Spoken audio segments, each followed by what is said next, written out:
Here we are with tariffs being the excuse, but now I think she has to come to the table, and I hope it happens. And I'd like to see tomorrow morning 400% tariffs. Want to really see something that said, take a look at what happened. Hey. Why this beat so cold? We will make America proud again. And you try to kill our We will make America wealthy again. And yes, together, we will make America great again. Another day, on this beautiful Sunday. God bless them beautiful patriots around the world. God bless the family, man. And if you're not a part of the family, join the family. Hit that subscribe button. I hope everybody's having an amazing day, an amazing weekend. And that 2025 is going well for you and your family. Don't give a damn what your skin color is, what you look like, what you smell like. Don't care. We are wishing the best in everybody's life. We are rooting for America, America first. We're rooting for we the people. We're rooting for Trump. We're rooting for Trump, the Trump administration. We send our prayers to Trump and the Trump administration as we are against a great evil. You know, but back on these tariffs, and Kevin O'Leary has the star of the show today. Seeing this man on the liberal media, legacy media, mainstream media, destroying everybody on these on China, and then we're seeing this man also doing these live broadcasts in pajamas and pink flip flops. You know. I didn't really know this is how sometimes they dress behind the scenes, but they make sure that the top is professional. I just did though. I'm gonna try not to laugh. They say, Rick, sir, stop all that cackling. Stop all that laughing, Rick, sir. Please, Rick, sir, stop all the laughing.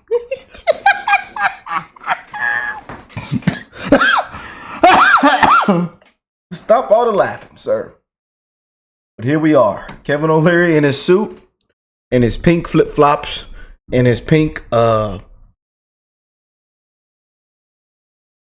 kind, those don't look like pajamas. Well, they do look like pajamas. I'm not sure. Let's play it. They also make a lot of things. We're buying a lot of things. A lot of those Chinese goods coming into America. There are businesses that are dependent on that trade to a certain extent, and consumers buy a lot of those goods. So what does that all mean? Well, you're 100% right. The largest consumer market on earth, almost 40%, is the United States of America. U.S., 26.1% of world GDP. My point is they can't do without us. If they don't have the ability to sell this stuff you're talking about and make it in the factories and employ millions of people, those people become unemployed. And when you're let's call the supreme leader what he is. He can't keep his job. He doesn't have to face any votes. But if people can't eat and they're in the streets rioting, his job's over. Xi knows this. And so it's mutual destruction if it's a long-term situation, but it won't be long-term. You might as well come to the table, I say to Xi, but it's not just going to be on tariffs. You got to clean up your act with the WTO and access to your courts and access to your markets. If you want to play with the big boys in the G7, it's got to be reciprocal. Yeah. And that's what's on the table. That's what I'm advocating for. You know, I want to point out for American entrepreneurship, thousands and even millions of businesses over the last 20 years, when you innovate in America and you get an investor and you create something unique and it's a hit product and it hits 5 million in sales, that's the moment it gets knocked off in China, because the Chinese never paid for any of the R&D. They don't have to recoup it. They flood the U.S. market with the knockoff and sometimes wipe out the original American company with the American jobs. There's nothing okay about that. Yeah, buddy. Where's that clip of him talking about the 400% tariffs? And I want to, again, comment down below. Y'all seen everything that is happening. How do y'all feel still about the 400% tariffs on China? You know, but we'll play this clip right here. 104%. When he was on CNN. 104% tariffs on China are not enough. I'm advocating 400%. I do business in China. They don't play by the rules. They've been in the WTO for decades. They have never abided by any of the rules they agreed to when they came in for decades. They cheat, they steal IP. I can't litigate in their courts. They take product, technology, they steal it, they manufacture it and sell it back here. Never has an administration. 400% tariffs? What would that I look want like? Xi on an airplane to Washington to level the playing field. Xi, This where is you at, not Xi? about tariffs Xi. anymore. Xi. Nobody has. Xi, where you at, Xi? And bring me some of that mango ice cream y'all got down there. I heard it's good. Yeah. And some of them, I'm not going to say that on camera. Has taken on China yet, not the Europeans, no administration for decades. As someone who actually does business there, I've had enough. I speak for millions of Americans who have IP that have been stolen by the Chinese. I have nothing against the Chinese people. They brought great literacy, art, and tech to the world. The government cheats and steals, and finally, an administration, you may not like Trump, you may not like his style or his rhetoric, finally, an administration that puts up and says enough. Somebody to put their foot down. Got to put their big toe down. You know, like on that SpongeBob episode, when he put that big toe down, or was it Miss Puff? It was SpongeBob put that big toe down. He broke the shoe with his big toe. He was taking that driving course with Miss Puff. Yeah, you got to put your big toe down. 400% tariffs tomorrow morning. He'll tell you why. Xi can only stay the supreme leader if people are employed. If we wipe out any business there, because we are still 39% of all consumables on Earth and 25% of the world's GDP, America is the #1 economy on Earth with all the cards. We will not have that forever. It's time to squeeze Chinese heads into the wall now. Well, I'm hold not on talking a about second, tariffs Kevin. on Well, 60 I hear you, but hold on. If we're talking about people, the average consumer, not necessarily the head honchos of businesses all across the globe, can they withstand the pressure of that sort of tax on the goods? It's short-lived. There will be. But what's your timeline compared to, you don't know the average American's timeline, what they can actually survive. There's people right now who can't survive. 400% tomorrow morning, Xi's on an airplane to Washington to cut a deal. Get Xi on the plane. Xi, come on. When it does. And this is him in his, like I said, he got the suit on and he was in his drawers and in his pajama suit with his pink flip-flops. Billionaire style.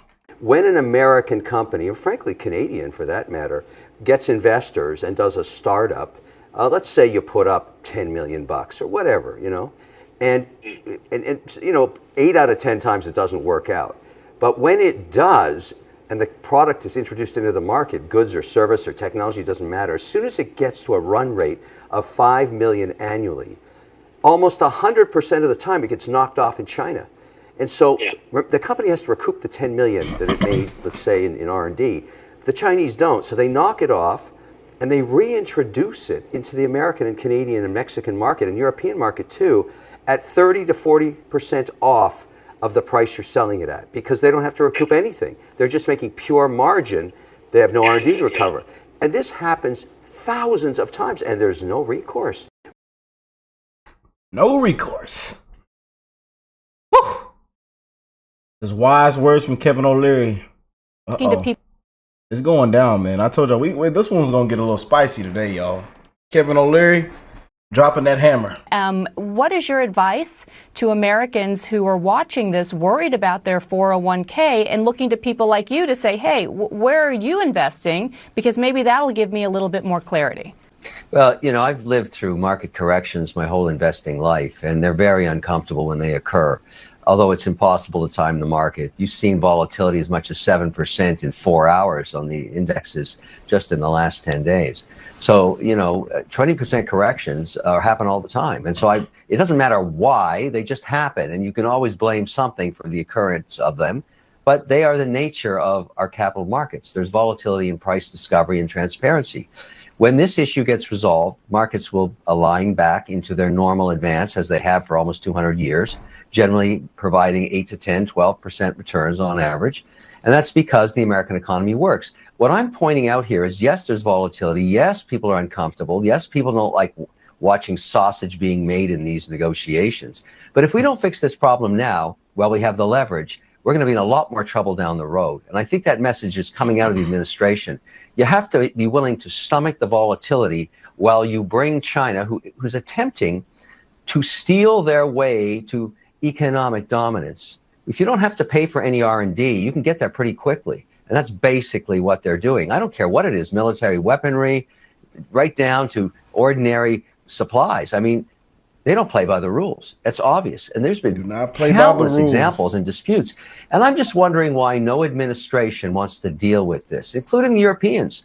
Look at the complaints the WTO has had for the last 20 years. Give me a week where there wasn't a complaint about China, and nothing is done about it. Well, I think this particular administration is saying, okay, while we have the leverage, while we are 26.11% of world GDP and almost 40% of all consumables, let's work.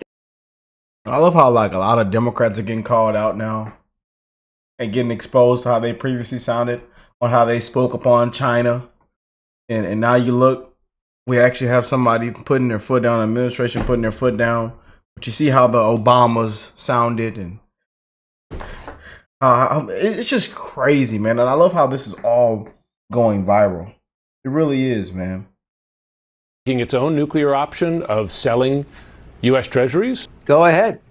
Listen, at the end of the day, the upper hand is the size of the economics. It's basically that. If people are unemployed by the hundreds of thousands in China, Xi's job is gone. We all know that. The upper hand is the larger economy. Get Xi on the plane. So, you know, I don't want to talk about war here with bombs. Yeah. This is an economic war, and right now I know who has the upper hand. I'm sorry. Money talks and BS walks. And that's what's going to happen here. We can have the rhetoric, but I just say screw around with this 25% stuff. 400% tariffs, shut down the markets. He gets on a plane, Geneva, Switzerland, let's talk.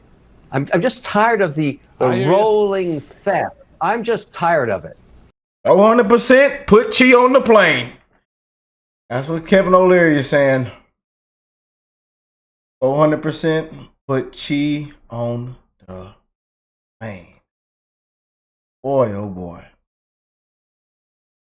But I want to check this one out too. Kevin O'Leary, expertly educating a liberal reporter on tariffs. This is the most educational and well put together explanation of what Donald Trump is doing with tariffs I've seen. Oh boy. This was like one of the biggest parts of the video I couldn't wait to get into. These tariffs. The market is on track right now for its worst weekly performance since March of 2020. How do you continue to be an advocate for these tariffs, given the sell-off we're seeing, given that I have had every source on our show this morning say that these tariffs will be causing a recession in the United States? Uh-oh. They don't know that yet. They don't know how long the tariff's going to be on. We've never done this before. We've never taken on the entire globe. Usually it's done in trade agreements with specific countries, such as NAFTA, which was Canada and Mexico, or a European Union situation. This is unique, over 60 countries. Now, there's two aspects to these tariffs. Number one is reciprocality against tariffs from one country to another based on... This broke the internet like 5-6 days ago. And I know probably a lot of y'all probably haven't seen it, or you might have already seen it. You know, so I know just in case you see the markets in the right there to the side, you know how it looks, and it looks completely different now that Trump has made some other big moves and decisions. You know, and even liberals and the fake news. Oh, Trump caved. Oh, Trump caved. Oh, Trump caved. You know. Ridiculous. Fake news. Products and services that are specific. So if you're charging a 20% tariff in India, it's going to be reciprocated in the United States. And those go away pretty quickly. That actually leads to fair trade. The more complex aspect of these negotiations are around the idea of trade imbalances. And so when you put on tariffs to try and fix trade imbalance, it's difficult because the largest economy on earth is the United States. So really you're starting a behemoth negotiation, and it's happening in every country. You highlight highlighted Canada, but you might as well talk about Britain or even Switzerland, where I am right now, where they have over 30% tariffs imposed 48 hours ago. And so you can assume that behind the scenes are two spheres of negotiations. One is, let's try and reduce the imbalance of trade by buying more stuff from the United States. That's one signal. And the other, which is very easy to fix, is simply remove all tariffs. If you're going to have reciprocal tariffs at 20%, 30%, 40%, just get rid of them, bring them down to zero. But Kevin, as of this morning, with the 34% retaliatory tariff from China to the United States, we are not getting closer to free trade. We are just getting further into a trade war. No, China's a whole different story. This isn't about trade war with China. This is about leveling the playing field on a wide range of issues, including IP law, access to business, access to courts, being compliant with U.S. regulations on securities. There is a laundry list of grievances with China that have been around since they joined the WTO, and none of the administrations previously have ever dealt with China. So why are tariffs the right way? Dealt with for the first time. So this has nothing to do with just tariffs. I mean, right now I can't litigate. That's the tool that the administration is using. Why are tariffs the correct tool if, to your point, these have nothing to do with tariffs? What tool do you suggest they do when nothing else has worked? I'm not the president. It's not my job. Well, exactly. So let him do his work. All right, let's cook. China's different than all the other countries. But it's not China working, has to be dealt right? with. Look, I'm having lots of problems with China, as are millions of other companies in the United States that try to do business there. They do not play by the rules. They're going to have to start doing it pretty soon. That's a different conversation. You want to talk about the markets correcting? Yes, they are. By the way, markets correct every 18 months up to 20%. You're watching it happen right now. It's not pleasant. You can't blame just the tariffs for this. These have been very expensive markets now for almost 18 months. Now they're having a correction. I think what matters is this a recession signal, yes or no? And how long will these tariffs be on? I would say 50% of these tariffs across these 60 countries will be negotiated pretty quickly, including the Canadian situation you made details on. Canada's different because they're in the middle of an election. Carney's not an elected official. And we've seen what just took place. As of this video today, we've seen what all just took place these last couple of days. Woo!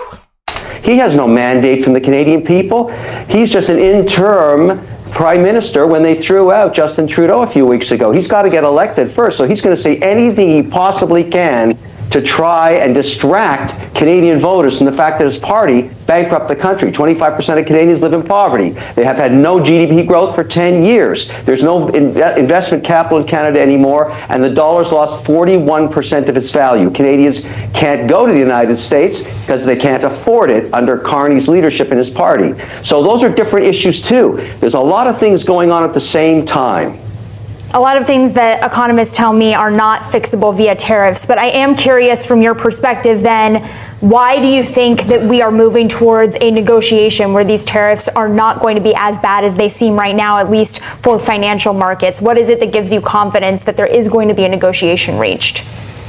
Because there's a good reason to do it. I mean, you got to distinguish the noise versus the signal. I've said this countless times about Trump. Let's take the Canadian situation, which we've been talking about. If you combine those economies, I'm not saying buying the country, but if you combine the economies, which seems impossible to do given the rhetoric and what's going on right now, but the truth is, the signal is it would be much stronger against China if there were no tariffs between Canada and the United States, and they had a common currency, and they protected the northern border, not the 49th parallel. Now, the Canadians know that's worth it because 75% of their output has been sold to the United States for over 120 years. 17 states call Canada the #1 trading partner. 28 states, in addition to those 17, #2 trading partner is Canada. So it'd be economic suicide not to work this out. The obvious answer is to remove all tariffs, and that will happen, my guess is, right after the election when the Canadians make their choice about who they want to lead them. That person will fly to Washington immediately and start negotiations, which I would call NAFTA 3. But right now, that's not happening because Carney's trying to use this whole Trump issue as fulcrum to try and distract Canadians away from the facts that he wiped out the country. Maybe he'll get elected, maybe he won't. Nobody knows right now. But nothing's going to happen on the Canadian situation until the election's over in just over 5 weeks. So let's talk about the... I said, we could, Canada, what did he say, y'all? That went viral last week before last? Oh, they said, sir, breathe in this walkie-talkie. Got up his ass up there, was drunk. He was up there drunk, y'all. Even Canadians was all in the comment section saying, man, we don't know what is going on. This is bad. Somebody get him off stage. Get him off stage. He up there drunk as hell. Canadian citizen reaction, because we've already seen evidence of Canadian citizens boycotting American products. We've heard from CEOs that they are concerned about that. Even airline CEOs and the governor of New York being concerned about Canadians not wanting to travel to the United States.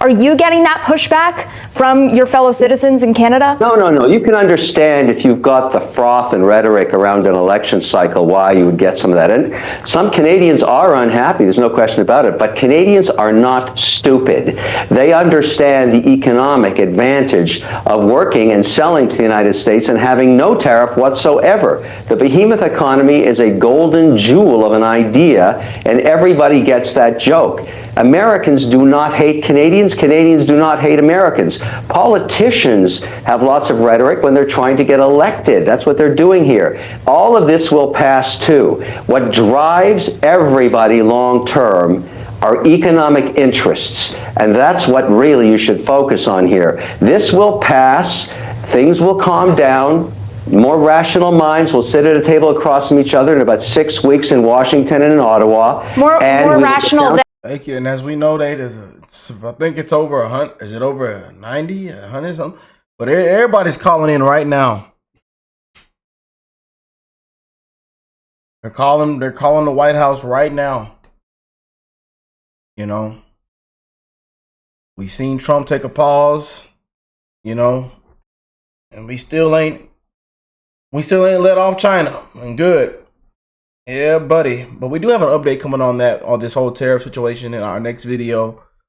I know there's some exemptions, especially with technology. There's been some big investments, you know, from like Apple and different for over here in America. So again, there's a reason why a lot of people, I know I've seen a lot of you guys were mad in the comment section. We've seen a lot of comments and even in the forums of people saying all kind of things. Oh, Trump made exceptions and on this and that. Oh, we're effed. He wasn't supposed to do that. But again, there's some huge investments that Trump got for America with, you know, a lot of these brands and that bring in all this technology. So you just have to understand. But we do have I'm not gonna talk anymore on it. I'm gonna let him finish. But that's coming up in our next video, man.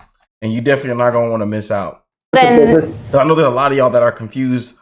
That's what's really going on, and there's a lot of, they're never gonna tell us the full thing, man.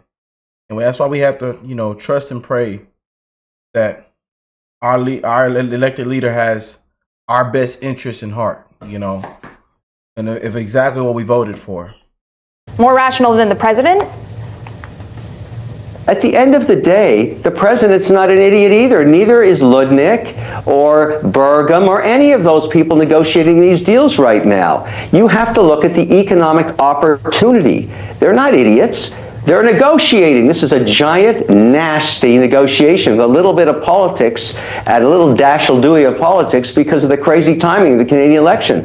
Trump has a 4-year mandate. At least 2 of them are in a majority situation. If he's going to do all of this volatile stuff, which he's doing right now, he's got to do it now. Because he may not have a majority mandate after the midterms. So that's why you're getting such an accelerated pace of policy. These tariffs, as I said earlier, 50% of them can be easily melted away to a reciprocal of 0 tariffs. And then this trade deficit is a trickier situation country by country. The only reason there's a deficit in Canada is the fact that so much oil is imported from Alberta into the U.S. economy. If you took away oil, Canadians buy more goods and services from the United States than vice versa. There is no trade deficit ex oil. So that is obvious too. The numbers are the numbers. It will get resolved. And I think calmer minds will prevail after the election is over in Canada. Kevin, I want to end on TikTok. Both President Trump and Vice President J.D. Vance saying a deal to sell the app will be reached before this weekend's. Oh, man. Woo! It's going down. It is going down, man. You know, but that lady, you know, just a typical liberal. You know, Kevin had to set things straight. You know, got to set this thing straight, man. But he goes on everywhere. MSNBC, CNN, you know. Knocking it out the ballpark. For raising it to 400% in one. This morning. Hey, Kevin, what's your reaction to this now? I guess when they went over the math, it's not 125%, it's 145%, the U.S. tariffs on Chinese goods. I've been an advocate for raising it to 400% in one move to force Xi to the table because get Xi on the plane! This narrative with China is not just about tariffs. Since China joined the WTO in 2020, or it's actually 2000, they have not abided by the rules in any single year. There is no way you can figure out or settle a trade dispute with them. Although they said they'd agree to do that, they never did. They have been constantly stealing American IP, including many from my companies. We have not been able to litigate there. There is no resolution available to us. They are using our financial markets. I have to compete with Chinese companies that don't abide by GAAP, listing on NASDAQ and the New York Stock Exchange for investors' dollars, and I am forced to comply, and they're not. They're allowed to use our legal system to sue me here in the United States. I can't do the same in China. So I'm just one hand. I put up my hand. I was testifying yesterday at the China hearings in Washington, and I said I've had enough. And I expect you, lawmakers, and the administration to finally go to task and settle this once and for all, because I don't care if it's 1,000% tariffs. They have to come to the table now and not just settle this trade war. They need to settle all of this unbalanced situation. We need, all of us, look, I have nothing against the Chinese people. I love the Chinese people. All of their contributions to culture over the millennia is well documented. It's the government.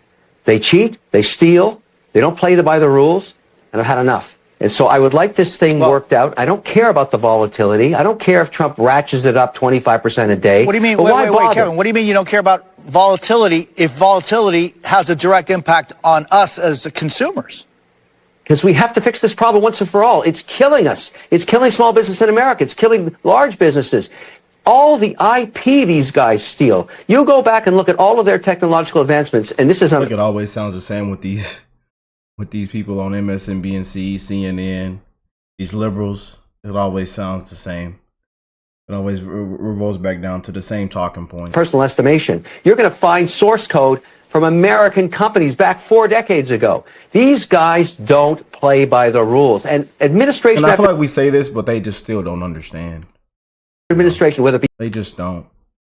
You know, I know he's kind of like repeating himself. And here, we'll play this last one right here. Okay, yeah, right here. Right here.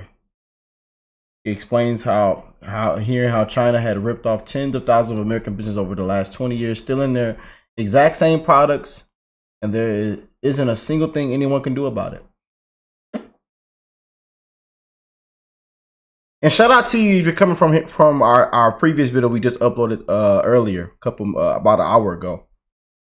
The whole idea of today's conversation was just to get to a reciprocal playing field, a even playing field. So, Mr. O'Leary, what if there was a company called WeatherTech?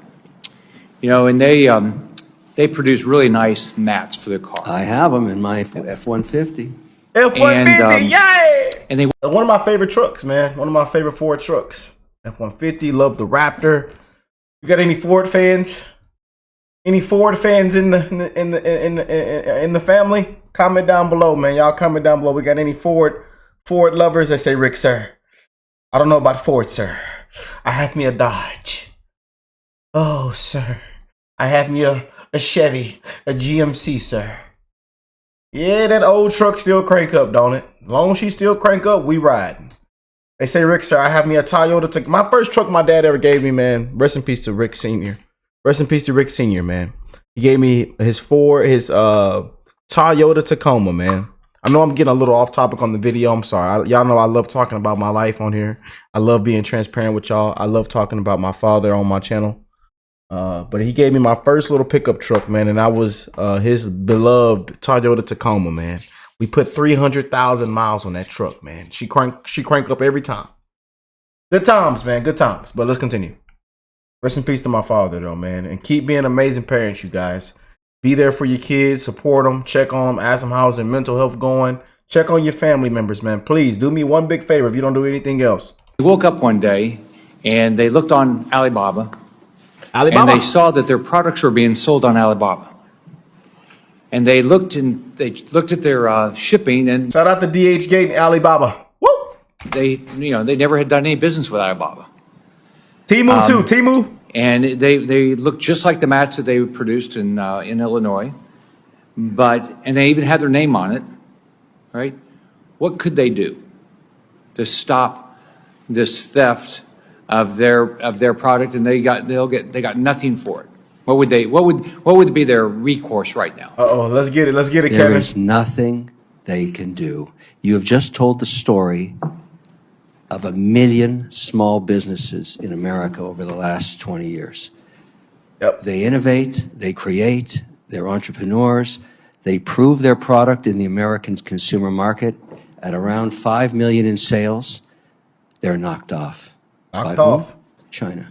Very often, the same plants that ran the molds under a relationship they had with the company. A lot of companies went to China 20 years ago, 10 years ago, and put their molds there. And during the day, the company would run the WeatherTech mat, in this example, here theoretically.